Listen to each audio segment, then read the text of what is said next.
So, as we head into Revolution, what do you know about the British strength from all of your time spent there? Well, there, I learned a lot about them. First of all, the travel time to get there and back was simply a bore and almost unbearable. So, imagining the fact that they have to move soldiers and also supplies, I think their morale could be quite low. Also, while there, I learned they were quite far behind on the news, which could serve to help our causes. Well, based off what you just said, sounds like the British are going to have a difficult time defeating us. I'm feeling pretty confident in the fact that we're going to do a really good job in defeating them. Well, yes, but actually, no.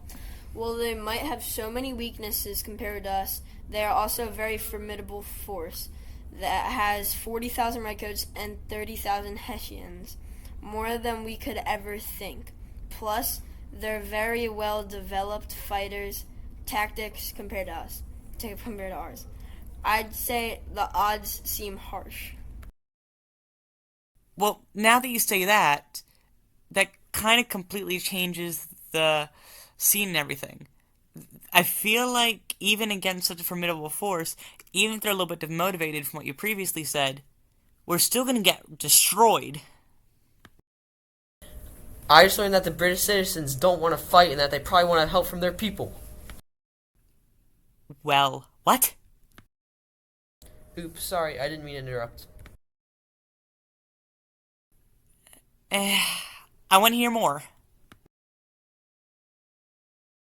Well, sure, I guess. We also know the British leaders really don't know much about the land they are fighting for.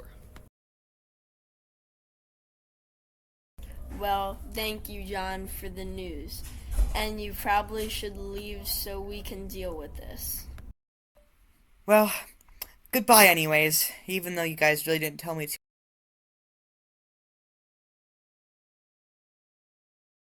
Well, hello, Mr. Washington. Hello, I presume you are here to ask about the American strengths and weaknesses? Well, yes, Mr. Wastington. What do you think about the strength of our Continental Army? First of all, not my name. Secondly, I think a lot of our soldiers are completely untrained, and we need a lot of time and supplies, both of which are resources that we don't have, or that we will need to wait to get. Based on that, Mr. Washington, our odds look quite grim.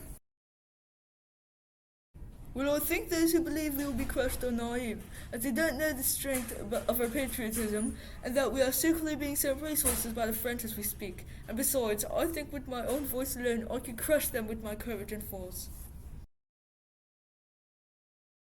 Well, thank you, Mr. Washington, for actually doing my interview, unlike the two others in the building just over there.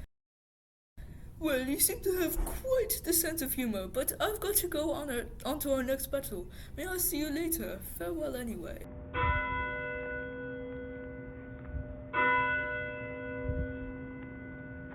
Well, Mr. Jefferson, I've heard quite a lot about your work on the making of the Declaration of Independence. What impact do you think it will have on the people? I certainly think that the Declaration will help motivate our people to strive for a better future. Is that it?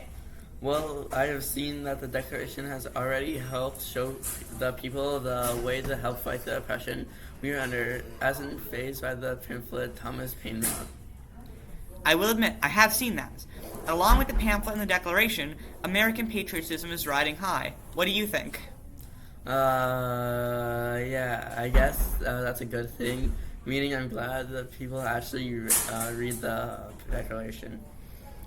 From what I've also seen, I think the Declaration has shown that the colonists, the people in Congress, believe that we can win. That does seem to be true. I will admit, I think that the colonists can secure their freedom if they know what the Congress believes in them. I think that's a pretty good point. Well, do you want to enter the video? Do you want to end the interview? Yes! I need to go. What are my steps? Goodbye.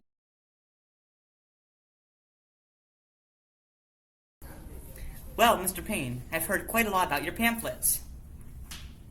Oh yes, my pamphlets, my wondrous pieces of work, arguably more important than anything those people in Congress could ever write. That's arguable, I guess. Well, they both did inspire many colonists to go and join up with Mr. Washington and help out in the revolution. Well, let's first talk about your original pamphlet, Common Sense. Well, my wonderful pamphlet was why most of the regular people went to become soldiers, and it also helped show those people who didn't believe in the American cause that they're wrong and I'm right, as always. Well, we wouldn't say it was the sole cause for both things. Rubbish, anyway. Well, should we talk about my pamphlet, The Crisis, as well? Well, I was just about to get to that before you rudely interrupted me. Shut up. Anyway, The Crisis was critical to my good friend Mr. Washington, as it had helped inspire soldiers to keep going, didn't it? Well, as far as I'm aware, it did help, but there are certainly other factors. Lies. Anyway, I got to go do something, else I can't be listening to these obvious lies attacking my grandeur. Well, thank you, Mr. Payne, for your super useful interview. Well, I've been talking with the Americans, and to get a good coverage, I have to talk to a Brit.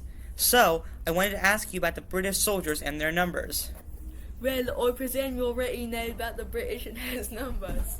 Yes, I was hoping you would have some insight into the number of soldiers from America. Well, sure you seem trustworthy enough. Well, our strategy that helped us obtain some American soldiers was allowing Africans to fight and would be granted freedom. Many people rushed to us after hearing this, allowing us to gather quick numbers, and since they had already worked hard, they were willing to train and become strong enough to fight well. That's a really good strategy. Do you know if the Americans picked up the same strategy too? Certainly so. They saw that we were using African soldiers and that using them we had won far more battles, so they had to give in and go recruit some Africans to catch up in numbers. Well, one last question. What was the battle where they were only used by the British? I believe it was most of the battles in New York. Thank you for the interview, but I must go now. Goodbye.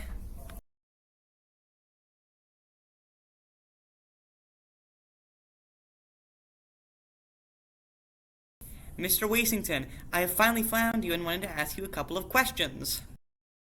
Alright, sure, why not? I guess I can spare some time. Well, great. I wanted to ask for some direct info about the Trenton and Princeton battle. What do you want to know about? Well, I wanted to know about how you encouraged your soldiers to win and what happened to the people after you won. Well, my good friend, Mr. Payne came quite in hand as his new pamphlet was super helpful encouraging my soldiers to fight through the thick and bitter cold. Another useful strategy that we used was secret passcodes to make sure only the Americans knew about the attack on the Hessians. Interesting. I didn't believe that Thomas fellow. Well, what about supplies in the actual battle? Well, unfortunately, some of our supplies got wet and we had to use other supplies. When we got there, it was quite funny, as all of the powerful Hessians were sleeping defenseless, those buffoons. Well, now, I want to know about what happened to the people after the battle. Well, after the battle, it showed the British that we could beat them, and it showed the Americans we could and would win, which was all we needed to inspire the soldiers to fight much harder. Well, one last question. What was your strategy for beating the British? Small defensive battles were what we needed to do, since the British could overpower us, but we knew how to hide, so it's easier to just pick them off slowly. Well, now I must go. Goodbye. So, you said you knew some info about the Saratoga battle? Yes, a wonderful battle. The redcoats and their Hessian mercenaries had to retreat. That Burgoyne guy was such a dolt. Okay, some very patriotic fervor there. What do you think allowed us to win? That one Thomas Paine fellow was pretty crucial, so I guess the win at Trenton was pretty nice. With the combined forces of both of those things, the American patriotism is riding high and can never be stopped. Huzzah! Well, a strong reaction, but true. With this win, the whole entire world will know that the strength of these United States, the greatest nation on earth. Do you know what the entire world means? Of course, us in Europe. It's a little larger than that, but sure.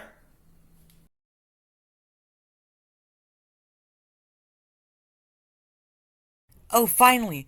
I've been able to find the two foreigners. Thank you. What do you want us for? Which one of you was responsible for helping train the soldiers in Valley Forge? That would be me. Are you here to ask about my training that I gave these soldiers? Well, honestly, you just answered my question. I was going here to figure out who was who. Well, now that I know what he did, what did you do? Money. Is that it? Well, mostly. I used my superior intellect and money to buy weapons and supplies for these soldiers. Well, that's quite good. Yes, money is very good.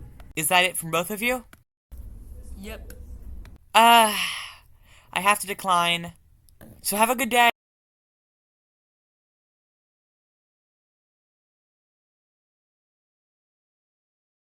Mister, you look white as a sheet. The Americans, they just appeared and then they were gone. Ah!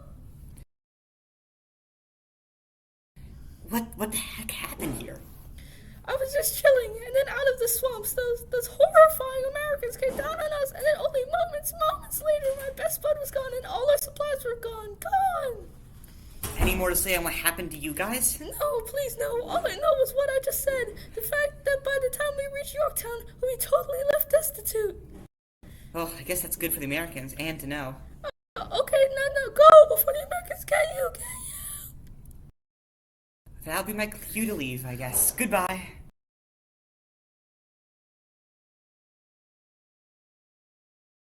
Bonjour. Allez-vous faire portrait? Tous les Français ne parlent pas français. If you speak French again, I'll bury you in the trench. Okay. I will not speak my native tongue, that I am so adeptly skilled at. Never mind. Anyway, do you know what your people did to help the Americans win at the Yorktown battle? The battle. Well, my fellows, and, except Martin, of course, the idiocracy of him, we assembled a large navy of 29 full warships and trapped the British in the Chesapeake and cut them off from the rest of the world. We also helped the Americans round up an extra 16,000 soldiers. That's a large number of ships and people just to spite Britain. That's the smallest bit of it. We also aimed our cannons at the Brits. They were so scared, well, except for Martin, of course. He misfired his cannon into the water, the idiot. That's a lot of force. Also, you seem to hate Martin. Don't we all? Honestly, I think the Washington Skies plan to trap Yorktown was a stroke of brilliance. Well, thank you. Look at it. My list says you were the last person I needed to talk to in order to complete my task. No, Salam. I summoned the demon to bring me back.